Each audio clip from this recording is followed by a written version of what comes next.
শুনছেন? মন দিয়ে শুনুন। কিছু বুঝতে পারলেন কিসের শব্দ? এটা কিন্তু কোনো পাখির ডাক নয়, কাঠবিড়ালি। হ্যাঁ ফ্রেন্ডস, আমি এখন এই মুহূর্তে যেখানে দাঁড়িয়ে আছি সেখানে প্রকৃতি যেন কথা বলছে।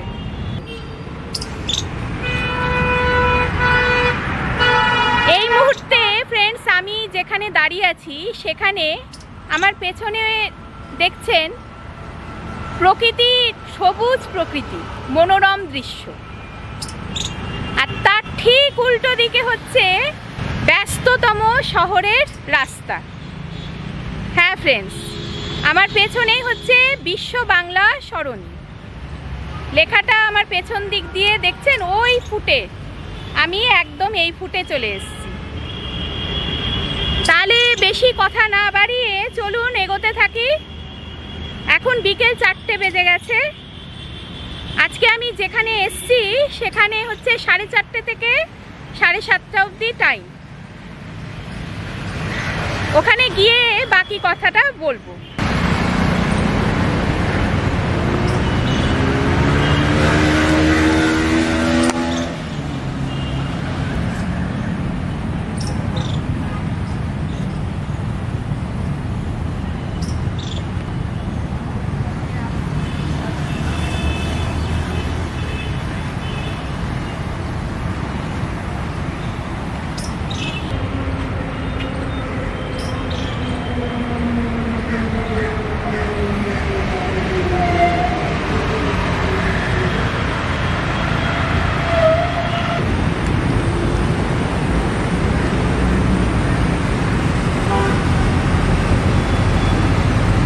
একই সাইকেলে দুজন বসে বসে প্যাডেল করছে। কি অদ্ভুত সাইকেল না? কি সুন্দর জায়গাটা, সবুজ লন, চারপাশে শুধুই গাছ আর গাছ।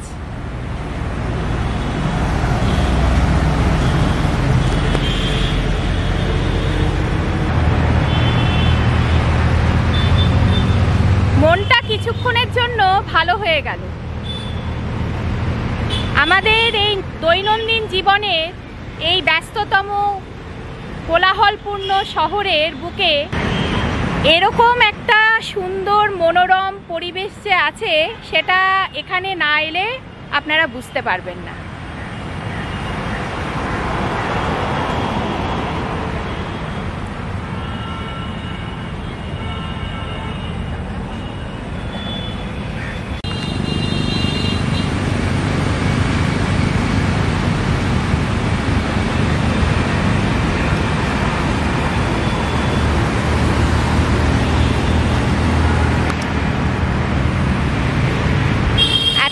বুঝতেই পারছেন ফ্রেন্ডস, আমি একটা পার্কে চলে এসেছি।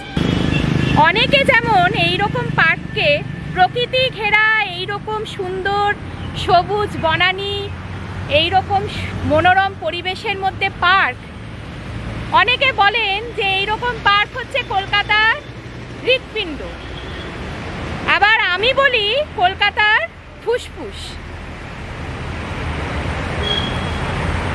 কেন বললাম ফুসফুস? কারণ বুক ভরে নিঃশ্বাস নিন, অক্সিজেন। তবে হ্যাঁ, এই পাশেই হচ্ছে মেন রোড, এখানে শুধুই গাড়ি যাতায়াত করছে।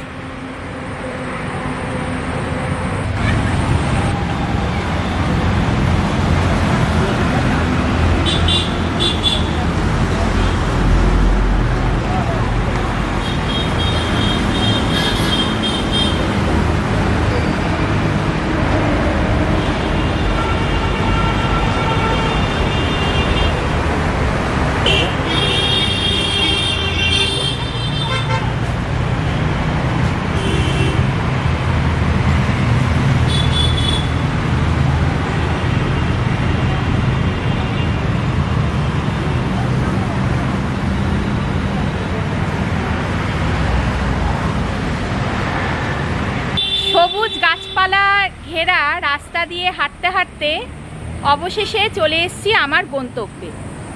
আমি টিকিট কেটে নিয়েছি 30 টাকা দিয়ে। আমি যে গার্ডেনে আজকে যাব সেই গার্ডেনের জন্য কোনো টিকিট লাগবে না। আমাকে এখান থেকে বলা হলো যে পার্কের এন্ট্রি ফিটা শুধু লাগবে, সেটা হচ্ছে 30 টাকা। আমি আস্তে আস্তে আপনাদেরকে বলছি আমি কোথায় এসেছি।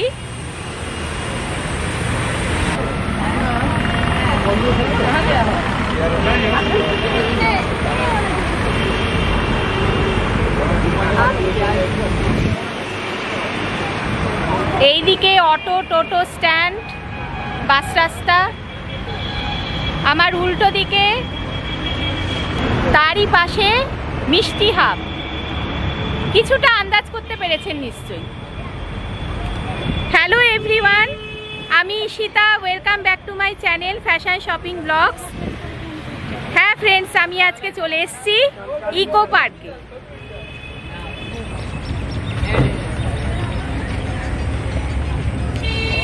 মানে প্রকৃতি তীর্থ। এন্ট্রি ফিটা কেটেছি, শুধু ইকো পার্কের জন্য টিকিট, এন্ট্রি ফি লাগবে। আমি যে বাগানে আজকে যাব সেই বাগানটা মানে একটা আশ্চর্যজনক বাগান। সেই বাগানের জন্যই আমি আজকে এসেছি, কারণ না ইকো পার্ক একদিনে বা এক সপ্তাহে আমরা কেউ ঘুরতে পারবো না। এখানে এত বড় জায়গা ইকো পার্ক, মানে প্রকৃতি তীর্থ। কলকাতার বুকে হচ্ছে এরকম ফুসফুস বললাম বা হৃৎপিণ্ড যাই বলুন না কেন, এই ইকো পার্ক হচ্ছে আমাদের পরিবেশ ভারসাম্য রক্ষার জন্য একটা গুরুত্বপূর্ণ ভূমিকা পালন করে। একদিনে কেন, এক সপ্তাহতেও গোটা ইকো পার্কের যা যা আছে সেগুলো আমরা কোনোটাই ঘুরে দেখে শেষ করতে পারবো না। তাই বারবার আসতে হয় এখানে ছুটে, এবং এক এক দিন এক একটা টপিক নিয়ে কাজ করতে হয়। আমি আজকে এসছি একটা আশ্চর্যজনক বাগানে ঘুরতে, যে বাগানে বিনামূল্যে এন্ট্রি ফি। কোনো ওই বাগানে বা গার্ডেনে ঢোকার জন্য কোনো টিকিট লাগবে না, শুধু ইকো পার্কের এন্ট্রি ফিটা আপনাদের লাগবে। তাহলে চলুন ইকো পার্কে আগে এন্ট্রিটা নিই, তারপর বাকি কথাটা বলবো।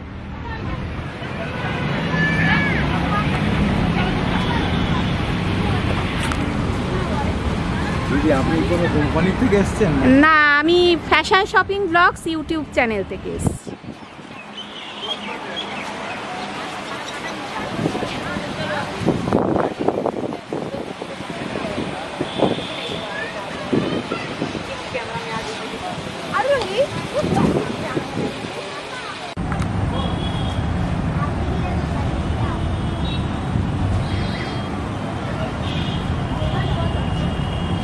ফ্রেন্ডস, আমি টিকিট দেখিয়ে অবশেষে গেটের ভেতর দিয়ে ইকো পার্কে এন্ট্রি নিয়েছি। ইকো পার্ক বিশাল বড় জায়গা, আমি আপনাদের আগেই বলছিলাম। তাই আপনাদের আগে থেকে ঠিক করে আসতে হবে আপনারা কোন জায়গায় ঘুরবেন। মানে এত কিছু দেখার মতো জায়গা রয়েছে ইকো পার্কের ভেতর যে আপনারা প্রায় 1 মাস তারও বেশি সময় লাগবে পুরো ইকো পার্ক ঘুরতে। তাই জন্য এক একটা জায়গা ঠিক করে আগে থেকে ঠিক করে তারপর আসবেন। এখানে দেখতে পাচ্ছি গেটের ভেতর দিয়ে ঢুকেই ব্যাটারি চালিত কার, অফিস পারপাসে, অফিস ডিউটি। এখানে কিছু ফ্রুট কর্নার আছে, এখানে বসার জায়গা আছে। এখানে রাস্তা, কি সুন্দর রাস্তা চলে গেছে। ওই দিকটা আমি যাব না, আমি এর ঠিক উল্টো দিকে যাব আস্তে আস্তে। দুপাশে সবুজ লন পার্কের ভেতর। এখানে দেখছি একটা নেভিগেশন ম্যাপ।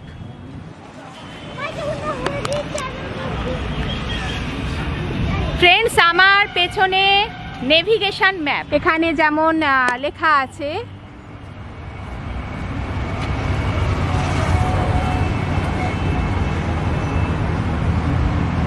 ডিয়ার পার্ক, পাখি বিতান, বাংলার হাট, গেট নাম্বার 6 এটা।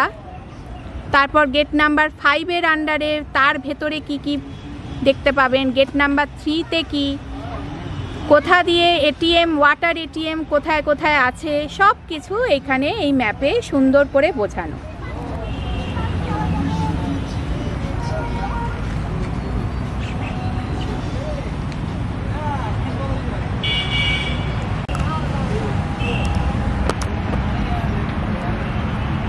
ফ্রেন্ডস, তাহলে এগোনো যাক।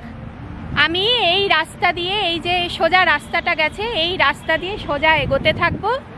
তারপর আমি যেখানে আজকে এসছি ঘুরতে সেইখানে পৌঁছে যাব।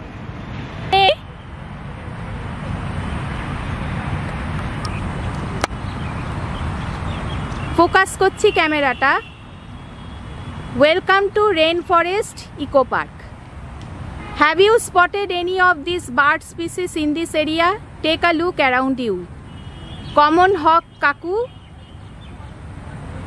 coppersmith barbet, blue-throated flycatcher. যেমন যেমন গাছ থাকার কথা, যেমন হওয়া উচিত, ঠিক সেই রকম পরিবেশ এখানে তৈরি করা হয়েছে। তাই জন্য এই ধরনের বিশেষ প্রজাতির পাখি এখানে দেখা যায়। গাছ দিয়ে প্রাকৃতিক বেড়া বা ন্যাচারাল ফেন্সিং করা হয়েছে। তবে শুধু যে ফুল গাছই আছে তা নয়, এখানে পার্কটা পুরোপুরি খুব উঁচু গ্রিল দিয়ে ঘেরা, কিন্তু গ্রিলেরই চারপাশ দিয়ে এমনভাবে গাছগুলো লাগানো যেটা হচ্ছে ন্যাচারাল ফেন্সিংয়ের কাজ করছে। আর আমার পায়ে ঘাস ভিজে ভিজে লাগছে। আরে ওই বেঞ্চে একটা মেয়ে বসে আছে। না, এটা সত্যিকারের কোনো মেয়ে নয়, এটা একটা স্কাল্পচার।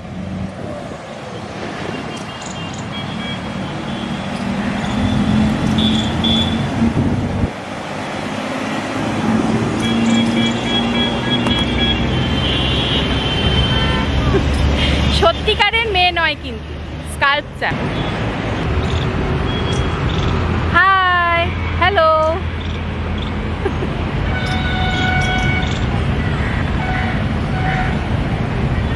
How are you?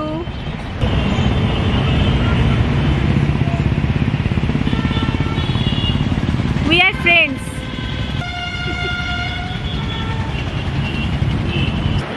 একদম সত্যিকারের মানুষের মতো স্কাল্পচারটা কি সুন্দর করেছে, দেখেছেন? ঠিক যেন মনে হচ্ছে এক্ষুনি উঠে দাঁড়িয়ে কথা বলবে, হ্যালো হাই করবে। আর ঠিক পেছনেই কত সুন্দর গাছ, বাগান বিলাস, বগনভেলিয়া।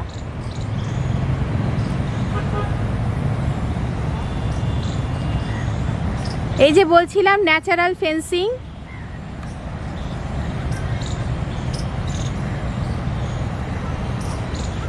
গ্রিলের দুপাশ দিয়ে এমনভাবে গাছগুলো লাগানো হয়েছে যে সহজে টপকে কারোর আসা সম্ভব নয়।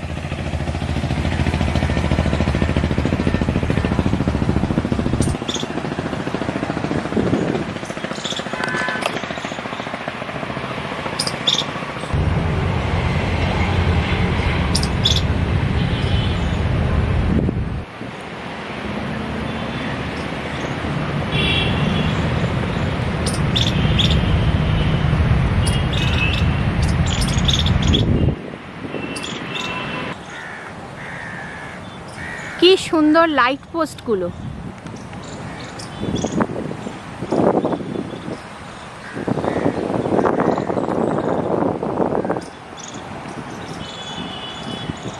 পরিষ্কার পরিচ্ছন্ন park, well managed park.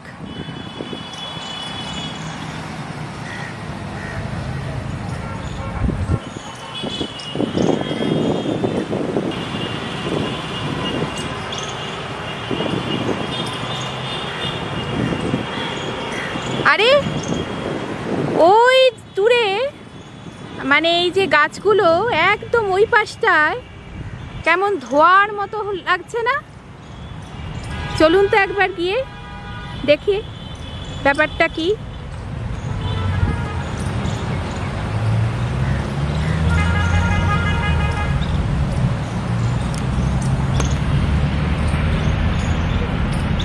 Friends, বুঝতে পেরেছেন? এখানে এবার আমি লন থেকে রাস্তা দিয়ে এবার এই পাশে এসেছি।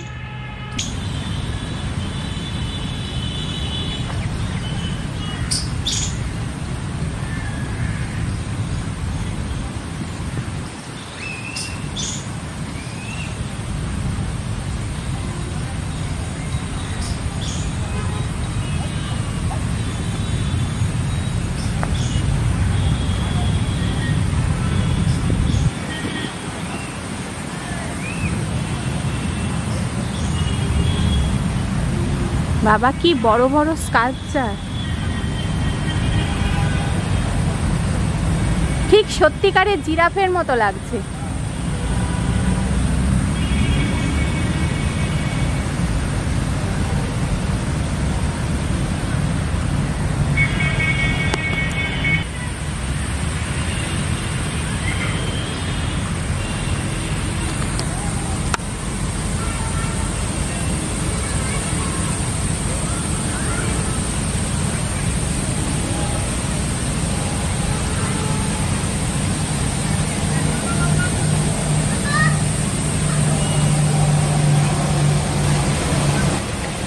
আজকে কিন্তু কলকাতায় বৃষ্টি নেই,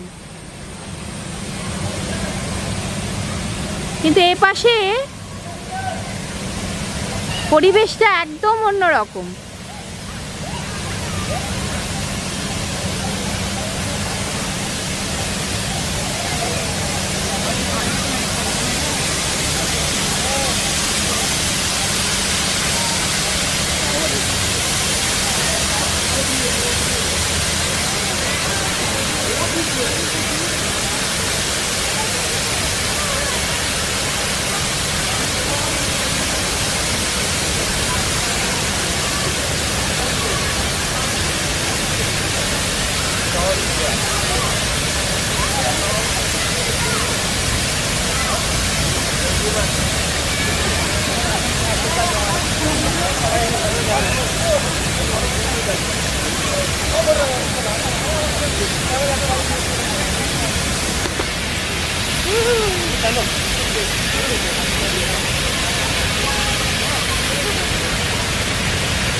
কি ফ্রেন্ডস, ভাবছেন তো আমি এখন কোথায় চলে এলাম? হ্যাঁ ফ্রেন্ডস, আমি আজকে এই গার্ডেনের কথাই বলছিলাম। আমি তখন আপনাদের নাম বলিনি যে আমি একটা গার্ডেনে যাচ্ছি। ইকো পার্কের মধ্যে অনেক কিছু দেখার আছে। আমি একটা বিশেষ একটা স্পেশাল গার্ডেনে যাচ্ছি, আশ্চর্যজনক গার্ডেন। অবশেষে আমি সেই গার্ডেনে চলে এসেছি। হ্যাঁ ফ্রেন্ডস, আর অপেক্ষায় রাখবো না, আমি চলে এসেছি ইকো পার্কের মিস্ট গার্ডেনে। কুয়াশাচ্ছন্ন বাগান বা কুয়াশা ঘেরা বাগান বলতে পারেন বা গার্ডেন বলতে পারেন। কি অসাধারণ দৃশ্য, তাই না?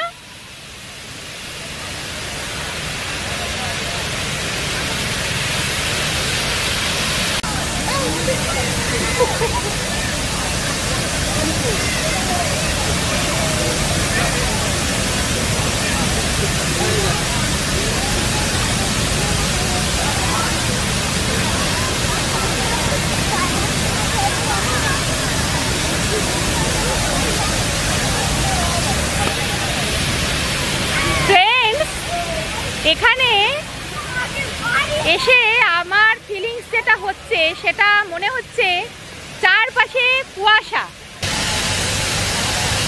রেন ফরেস্টের মতো যে পরিবেশ, যে এনভায়রনমেন্ট, যে ইকোসিস্টেম, সেটা এখানে তৈরি করা হয়েছে। দারুণ জায়গা।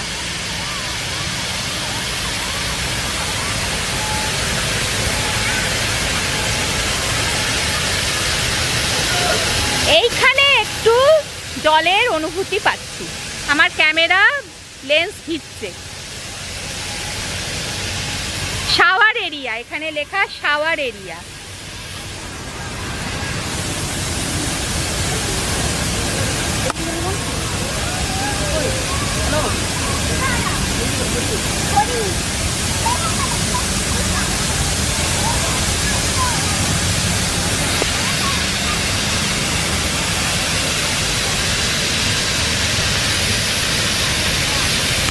এই দেখুন,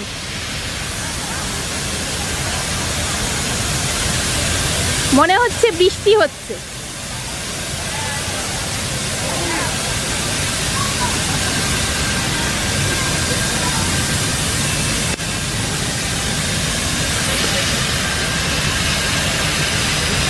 আমি একটা শাওয়ারের তলায় দাঁড়িয়ে আছি।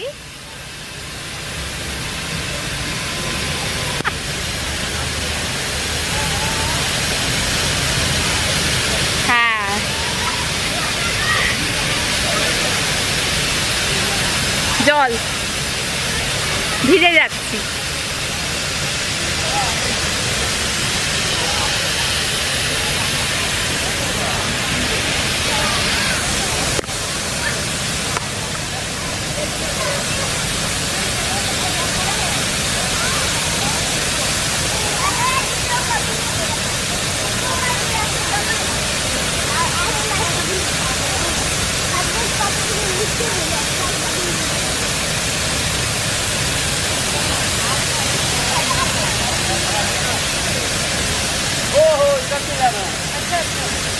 দেখেছেন কি সুন্দর, কি অদ্ভুত সাইকেল। একটা সাইকেলে দুজনে বসেছে, দুজনেই প্যাডেল করছে। এরকম সুন্দর জায়গায় সত্যি অসাধারণ অভিজ্ঞতা।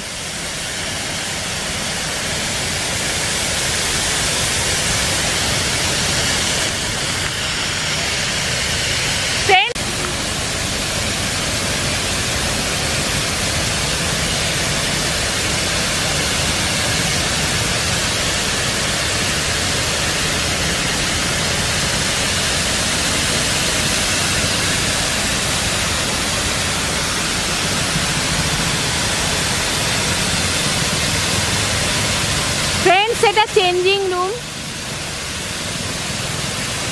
এখানে আপনারা পোশাক চেঞ্জ করতে পারবেন। যদি খুব ভিজে যায় ড্রেস বা পোশাক, তাহলে আপনারা চেঞ্জ করতে পারবেন। তাই জন্য চেঞ্জিং রুমেরও ব্যবস্থা আছে। আমার আর চেঞ্জিং রুমের দরকার নেই, প্রয়োজন নেই। আমি আজকে ঘুরতে এসেছি।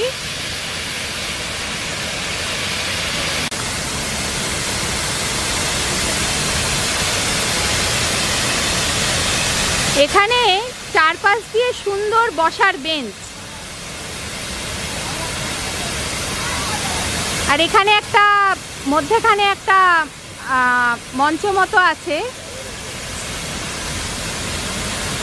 এর ভেতরেও বসার জায়গা রয়েছে, আপনারা ইচ্ছে করলেই বসতে পারবেন।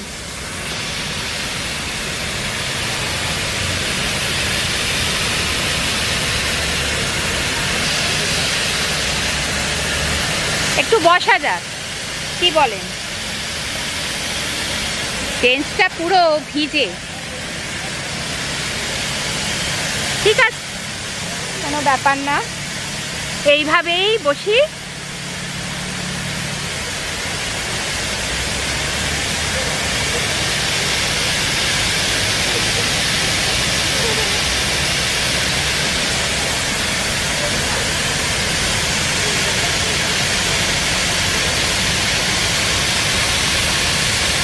ওই দিকটা দেখছেন আমার পেছনে, ঘন কুয়াশা মনে হচ্ছে না?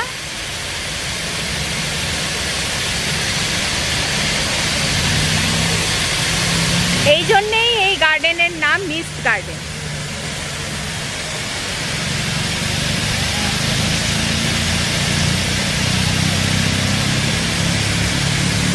এত গাছ, তার মধ্যে এইরকম পরিবেশ বজায় রাখবার জন্য রেন ফরেস্ট তৈরি করা হয়েছে, বুঝতেই পারছেন। এই যে ময়েশ্চার, এই যে বৃষ্টিপাত, এটা রোজ হচ্ছে। রেন ফরেস্ট কেন বলা হচ্ছে, কেন নাম দেওয়া হয়েছে বুঝতে পেরেছেন?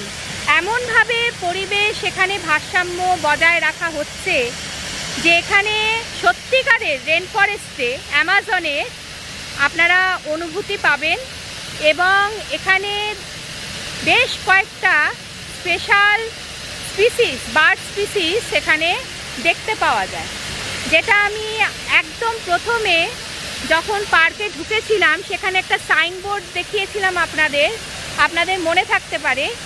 ওখানে মেনশন করা যে রেন ফরেস্ট কেন বলা হচ্ছে ইকো পার্ককে, এবং কোন কোন প্রজাতি রেয়ার স্পিসিস বার্ডের সেগুলো এখানে দেখা যায়।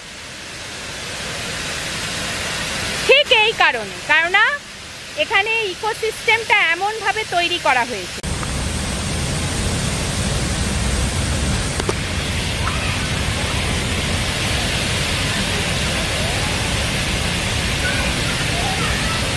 সময় হচ্ছে দুপুর 12:30 থেকে রাত্রি 8:30 অবধি ইকো পার্ক খোলা থাকে, শুধু সোমবার দিন করে, মানে মানডে ক্লোজ, এইটা মনে রাখবেন।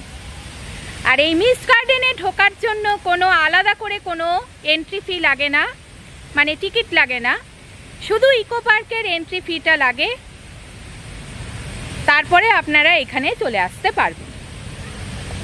কি সুন্দর রাস্তা, দুপাশে এরকম মূর্তি, লাইট জ্বলে উঠলো আবার, দেখেছেন?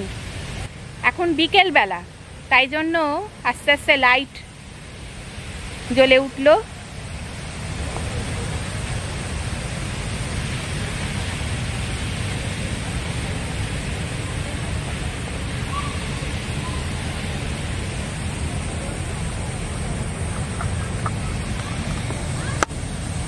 ওখানে একটা বাইসনের স্কাল্পচার মতো,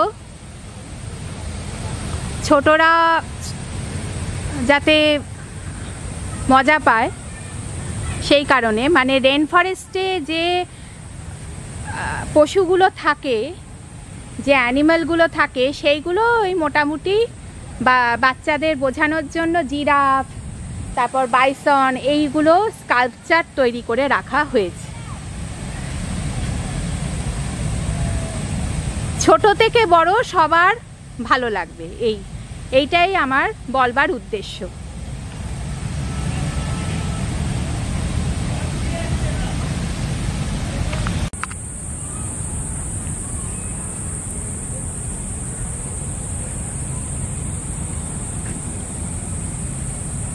কি সুন্দর জায়গা না, দুপাশে কত গাছ, অগন্তি গাছ, পরিবেশ এমনিই ভারসাম্য হবে। আর তার ওপরে এইরকম মিস্ট গার্ডেনের এই যে কনসেপ্ট, এটা সত্যিই একটা আশ্চর্যজনক কনসেপ্ট। রেন ফরেস্ট তৈরি করা হয়েছে, প্রত্যেক দিন এইরকম যে শাওয়ারগুলো, সেই শাওয়ারগুলো খুলে দেওয়া হয়। এই রকমভাবে হালকা থেকে মাঝারি এইরকম রেনফল আর একটা কুয়াশার যে একটা পরিবেশ, সেটা তৈরি করা হয় এখানে, ঠিক রেন ফরেস্টের মতো, যাতে সেই পরিবেশ যে ইকোসিস্টেম সেটা ব্যালেন্স বজায় থাকে। ভেজা স্যাঁতস্যাঁতে পরিবেশ, পথ চলতি যে রাস্তা থেকে শুরু করে বসার বেঞ্চ, সব কিছু এখানে স্যাঁতস্যাঁতে ভিজে। এখানে একটা টি স্টল লক্ষ্য করছি, জঙ্গলের মধ্যে, সেই পাহাড়ি অঞ্চলে যেমন হিল এরিয়াগুলোতে ছোট ছোট চায়ের দোকান থাকে, সেই রকম পরিবেশ। কি সুন্দর বসার জায়গা। আর ফ্রেন্ডস, এখানে টেম্পারেচারটা আমার মনে হচ্ছে অনেকটাই কম।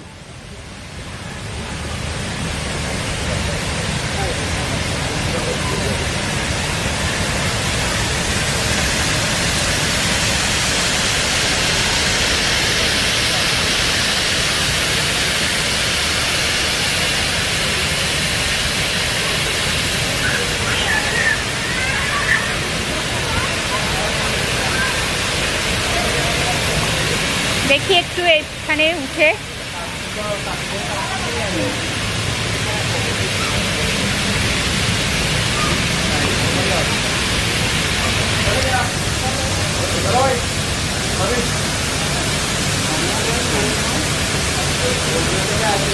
এটা একটা বসার জায়গা মতো।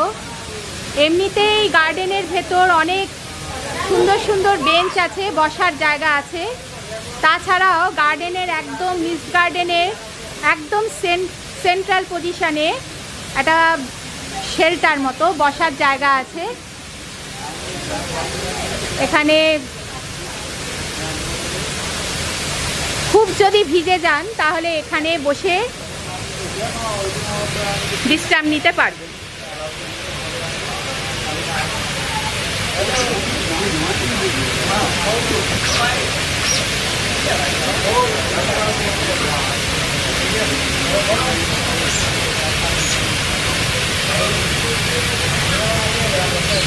গরমের মধ্যে এই রকম একটা বৃষ্টির পরিবেশ সারা বছরই থাকে, কিন্তু এটা শুধু গরমকালের জন্যই নয়, কলকাতার গরমের সাথে আমরা প্রত্যেকেই পরিচিত। যারা আমরা কলকাতায় থাকি তারা আমরা জানি, হাড়ে হাড়ে বুঝি যে গরমকাল মানেটা কি। সিলিং ফ্যান, এসি সব হচ্ছে ফেল। 40 থেকে 45 ডিগ্রি সেন্টিগ্রেড টেম্পারেচার থাকে অ্যাভারেজে। আর আসলে এখন শহরাঞ্চল বা এখন কলকাতার মতো বড় বড় শহরগুলোর এখন হাই পলিউটেড সিটি হয়ে যাচ্ছে, যার জন্য গরমকালে তাপমাত্রাটাও বেশি থাকে। এসি ছাড়া আমরা কেউ নড়তেই পারি না, ফ্যান এসি ছাড়া আমরা কেউ ভাবতেই পারি না। ওই রকম দাবদাহের সময় জ্যৈষ্ঠের দুপুরে যদি আপনারা কিছুক্ষণের জন্য আপনারা একটু স্বস্তি পেতে চান, তাহলে অবশ্যই চলে আসবেন এই ইকো পার্কের মিস্ট গার্ডেন।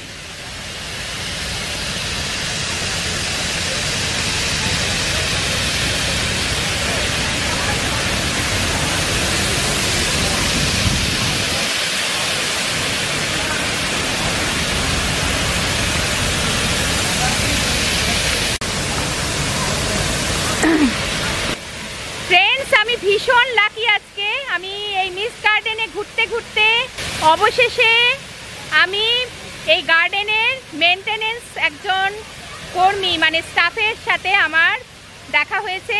ওনার সাথে ওনার মুখে একটু কথা শুনি। আমি আজকে সত্যিই লাকি, একটু কথা বলি। আচ্ছা, নমস্কার। নমস্কার, আমি দীপ কুমার নস্কর বলছি।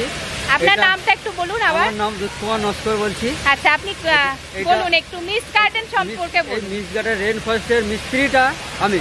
এটা কুয়াশাটা বানানো হচ্ছে আমার, ঠিক আছে। এটা এক ভদ্রলোক করে গেছে, তার সে রাজস্থান। হ্যাঁ হ্যাঁ। সেইটার বদলে আমাকে হাতে ছেড়ে দেয়। ছাড়ার পরে যে হিটকো যে সব স্টাফরা আছে, সব বড় সাহেবরা আছে, সেটা তখন আমাকে ছেড়ে দিয়ে যায় যে দুধ কুমার তুমি এই কাজটা পারবে। হিটকো কোম্পানি তো স্পন্সর করছে। হ্যাঁ, সেটা যে দুধ কুমার এই কাজটা তুমি পারবে। রেন ফরেস্টটা আপনারা তৈরি করেছেন? হ্যাঁ, আমরা করেছি, প্লাস আমি আছি প্রথম থেকে। আপনি আছেন? হ্যাঁ। আচ্ছা আচ্ছা, এই যে শাওয়ারগুলো এগুলো কতক্ষণ চলবে? এই 4টে থেকে 7টা। 4টে থেকে 7টা প্রত্যেক দিন? প্রত্যেক দিন, শুধু সোমবার ছুটি। সোমবার ছুটি। আবার শীতের সময় তখন দুপুরে 1টার দিক থেকে চলবে, 1-1.5 ঘন্টা করে চলবে। শীতের সময় ওটা থাকে না। শীতের সময় ঠান্ডা পড়লে তখন চালানো যায় না, তো দুপুরের দিকে 1-1.5 ঘন্টা চলবে। আচ্ছা, আমি এই সত্যি আজকে ভীষণ লাকি যে আপনার সাথে আমার দেখা হয়েছে। আচ্ছা, একটু সংক্ষেপে আপনি আমাকে একটু বুঝিয়ে দিতে পারবেন দর্শকদের যে এই যে শাওয়ার থেকে জল বেরোচ্ছে না আর কি?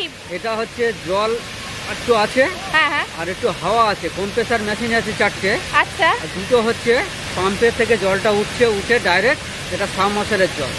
উঠে জলটা ওর ভেতরে 15টা জল, ওটা সাবমার্সেল বোরিং থেকে জলটা তোলা। আচ্ছা আচ্ছা, মাটির তলা থেকে। আচ্ছা, যে ওখানে ছিদ্র আছে 15টা টোটাল ছিদ্র আছে। হ্যাঁ, জলের হচ্ছে একটা, বাদ বাকি সব হাওয়ার ছিদ্র 15টা ওই জায়গা আছে, যে হাওয়াটা জলটা হয়ে পুরো ফাটিয়ে ধোঁয়াটা হয়ে যাচ্ছে। ও ঠিক আছে, এটা ভালো জলই আছে, এটা কোনো পচা জলই নাই।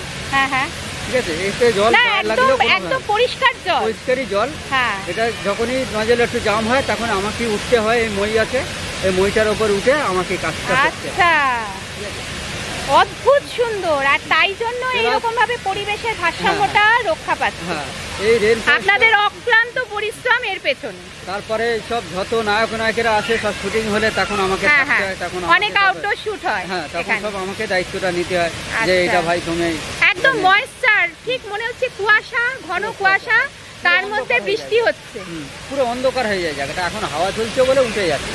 আচ্ছা, আর আপনার এখানে এমনি কেমন অভিজ্ঞতা একটু বলুন? ভালো। কত বছর আপনি আছেন? আমি আছি তো প্রায় 10-12 বছর বেশি হবে। আচ্ছা, আর কিছু নতুন কিছু আকর্ষণ আছে? এদিকে তাজমহল আছে। আচ্ছা, এদিকে হচ্ছে আপনার অনেক কিছু হয়েছে, সোলার ডোম হয়েছে।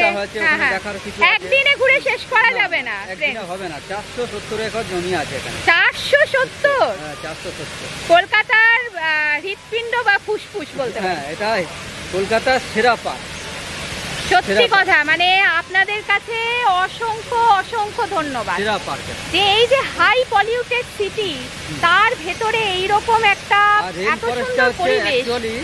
এখানে প্রচুর অক্সিজেন পাওয়া যাবে। এখানে যে থাকবে তাকে কোনো শরীরে কোনো ক্ষতি হবে না। এটা খুব ভালো জিনিস। Thank you so much. আচ্ছা, নমস্কার। তাহলে বুঝতেই পারলেন ফ্রেন্ডস, কিভাবে ওনারা অক্লান্ত পরিশ্রম ওনাদের মানে পেছনে থেকে ওনারা করে যাচ্ছেন। এই রকম সুন্দর যে প্রকৃতির যে শোভা যে বজায় রাখা, সেগুলোর পেছনে ওনারা আছেন।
আর আজকে আমি কিভাবে এসেছি সেটা জানাই। আমি প্রথমে এসেছি দমদম থেকে নাগেরবাজারে অটো করে, তারপর নাগেরবাজার ওখান থেকে একইভাবে বাস, অটো সব কিছু অ্যাভেলেবেল।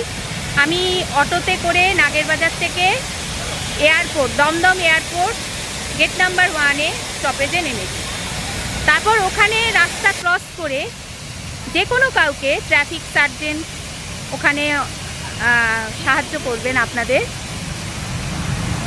ওখানে প্রচুর ট্রাফিক সার্জেন্ট রয়েছেন, মোতায়েন আছেন, ওনাদেরকে জিজ্ঞাসা করবেন অসুবিধা হলে।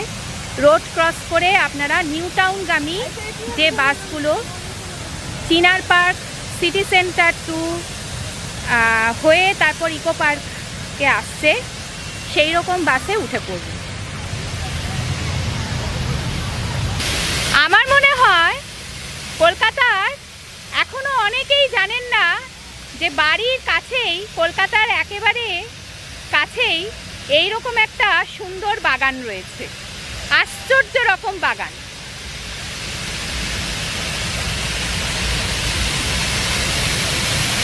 যারা এই প্রথম জানলেন তারা দেরি করছেন কেন?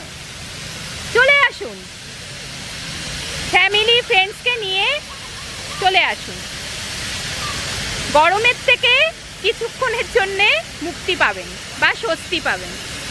এখানে টিকিট কাউন্টারের সামনেই লেখা বড় করে যে গরমের মধ্যে কিছুক্ষণের জন্য আনন্দ পাওয়ার জন্য মিস্ট গার্ডেনে ঘুরতে চলে আসুন, বা বিনামূল্যে স্নানের ব্যবস্থা।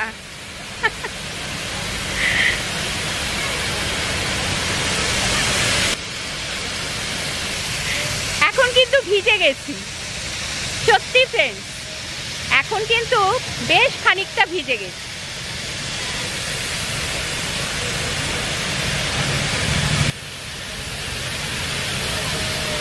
তাহলে আজকে এই পর্যন্তই, দেখা হবে আবার অন্য কোনো জায়গায় অন্য কোনো টপিক নিয়ে। আমার আজকের ব্লগটা যদি ভালো লাগে তাহলে অবশ্যই একটা লাইক করবেন, শেয়ার করবেন প্লিজ, আর কমেন্ট করতে কিন্তু ভুলবেন না। কি কি দেখতে চান আর কি কি এক্সপেক্ট করেন, আর কি কি করলে আরো ভালো হতো, সমস্ত সব কিছু কমেন্টে আমাকে জানাবেন। সাবস্ক্রাইব করতে কিন্তু ভুলবেন না চ্যানেলটাকে। Thanks for watching, good bye.